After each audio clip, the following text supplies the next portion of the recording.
زغلی و فتنکاریا بکر جبر دخسی و دلرشیا جی تاجدین کو جبر وی سدمی میر ندام میزین.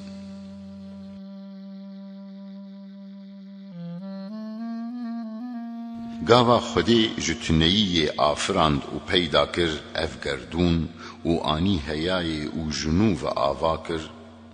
همی تشتین هیی ین چیکری ین روین دنی بکردی حتی بگهیج جلبا مروفین دنی لگورا صفتان و کرداران وی همی تشت دروشن جوره جوره دا آنین هیی گشت به هفدان کفش کرن و دیار کرن تشتین هیی و اشکره کرن هندشکار به هندشکارین دی اف آخو فرشته وستایی و گروک اف رونایی و تاریتی اف ایمان و کفر اف بهشت و دوج اف بخچه و اف آگر اف تشتین سار و گرم اف تر و تشتین حشکل دی جیوان اف میر و اف پارسک اف کسین دولمند و مروفین خزان اف آخو هوا اف آگر و آف اف روج و اف شر اف سی و اف طاف اف هلگیهان و جدایی اف مرن و جین اف خمو اف شایی اف جشن و اف شین هنکس وکا رونایینا هنجی وکا آگر گرم هنکس دجوارن هنجی حلیم و سرنرم بنر لوان کسین راست و درست و دل پاک و خیرخواز بالا خوابده وان کسین خوار و رش و زغل و خیر نخواز وان اهل دوجه و کسین مستحق عذابان وان کسی لایق بهشتی وان خودی ثوابان ما تنابینی کو لدجی هفن اف گشت حکمت چیه چما همی هف برین هفن اف تشت لورا اگر تنبه دج هفیا کسان و تشتان بی مکونه و قطاندن همجی هفناسیا گشتان بکرتی لگورا داخوازا آفراندنی یا سرشتی و میر قدر بلند و گوره و گهشتی راگرتبو جخورا درگوانک کرکی کوچکان بو او فتنکار و خرابیزانک تمو تم لبردری وی درگوان بو او کلدار و قحوه کلیم بو زغل و دکزان بو او لیب لیب عصل خواه نازلامکی بوطی بو بلکی جدرو و بوتانان ولدی بو دبیجن که جه مرگوری بو عصلی وی مروفک بو گوکاری وی بتوایی خرابی و تیکل هوی ناوی وی منافق درو بکر بو بلکی جه بلوقیا جی خراب تر بو خیر نخواز دوباره و درویکی ابلیس بو او خاپینوک خبربزین زغلکی خبیس بو او شاگرد بیومی و بی اوغریاوی بو شیطان فدیکار بو جبرگوتناوی درو و بوطان وک دیوک و وک کابوسک رو کریت و روزشت شرخواز و شرود شالوز درودا و کارخرابی لپشت تاجدین تم جمیرا دگوت به اشکراتی و دلووانی میره من بکدر وی درگوانی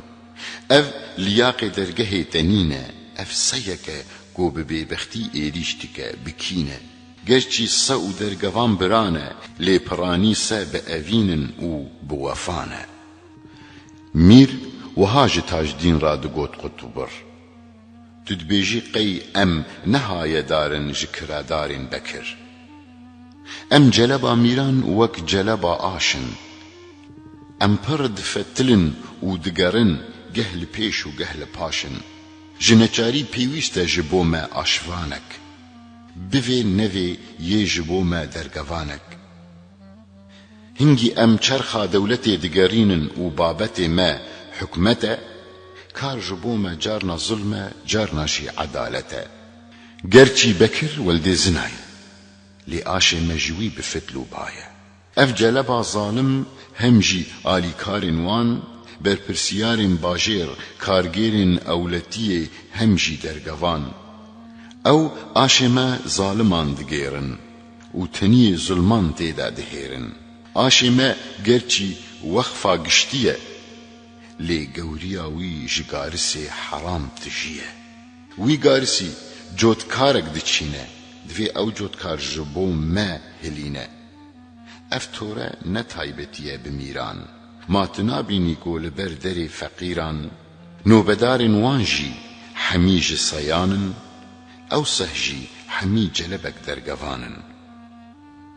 Xwedê ew sultanê textê bê ihtiyac û bê niyazî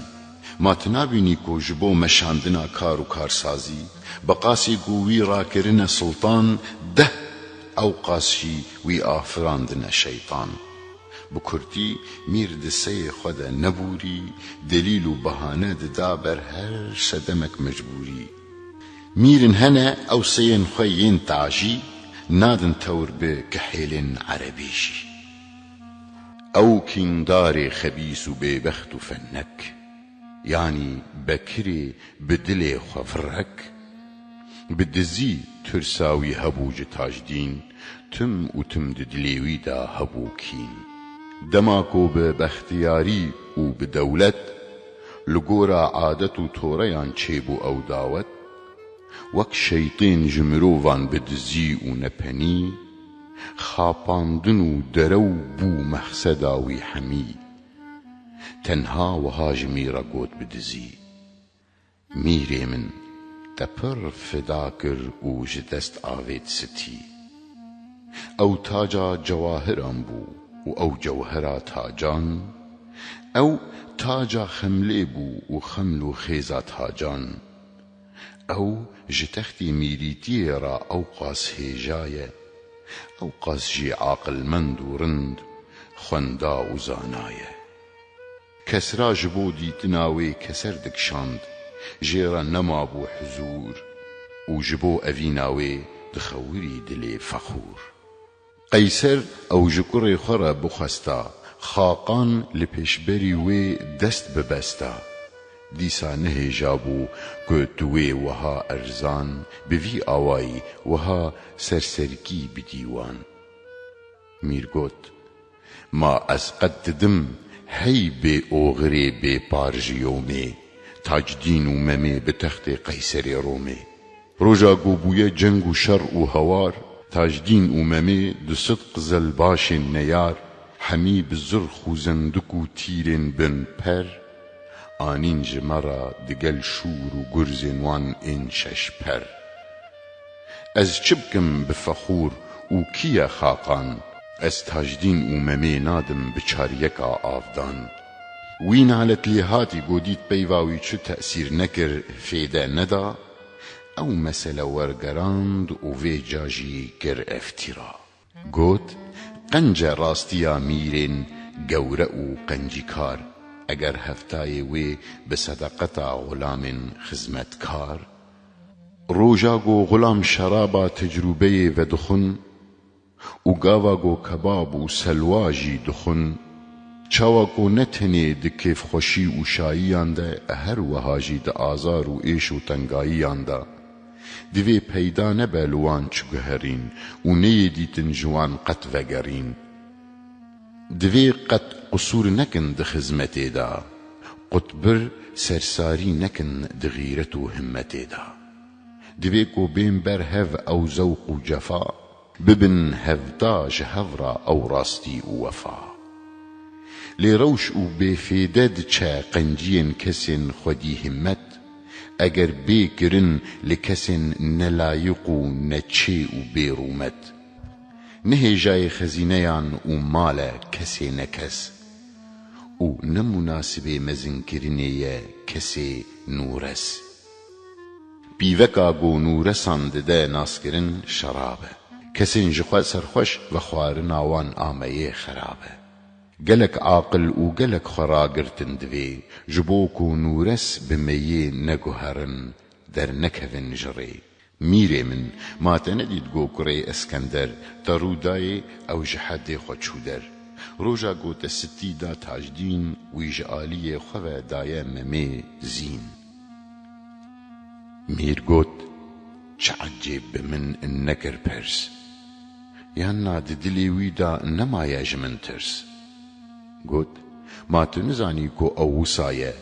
گنجه میرخاسه هم جی میرزایه میدان دیتیوی قطان دیه هفسار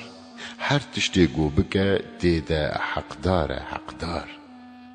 ترسا من اوه کو بقرتی و کینه